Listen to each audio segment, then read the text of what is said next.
যারা উমরা করার উদ্দেশ্যে টিকটক করার জন্য আসেন, ভিডিও করার জন্য আসেন, তাদের জন্য একটা দুঃখের খবর। আপনারা কিন্তু হেরাম শরীফে, মদিনা শরীফে ভিডিও করতে পারবেন না, ছবি তুলতে পারবেন না। এটা সম্পূর্ণ নিষেধ করা হয়েছে সৌদি সরকার।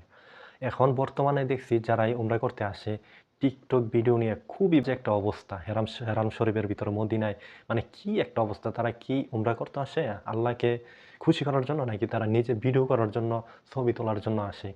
এজন্য এটা সম্পূর্ণ নিষেধ করে দেওয়া হইছে। যে সৌদি নিউজ মিডিয়াগুলাতে দেখাচ্ছে এটা সম্পূর্ণ নিষেধ। এখন যদি দেখে তাহলে জরিমানা করবে বা কোনো কিছু করবে। এটা সম্পূর্ণ নিষেধ। যাক, এই খবরটা শুনে খুব খুশি হলাম। কারণ একজন উমরা করতে এসে যদি ভিডিও, ছবি এগুলো নিয়ে ব্যস্ত থাকে, তাহলে সে কিসের উমরা করার জন্য আসছে? এই নিয়মটা করার জন্য খুবই ভালো হইছে। কারণ ভিতরের অবস্থা খুবই খারাপ হয়ে গেছিল। সবাই ভিডিও নিয়ে, ছবি নিয়ে, বিভিন্ন ধরনের মিউজিক দিয়ে, গান দিয়ে অনেকে ভিডিও বানায়। চিন্তা করেন কাবা শরীফ নিয়া ওইখানে গান দিয়ে অনেকে ভিডিও তৈরি করে। চিন্তা করেন কোন লেভেলে চলে গেছে। এটা করা খুবই ভালো হয়েছে যে কাবা শরীফে ছবি, ভিডিও এগুলো করা যাবে না। খুবই ভালো হয়েছে।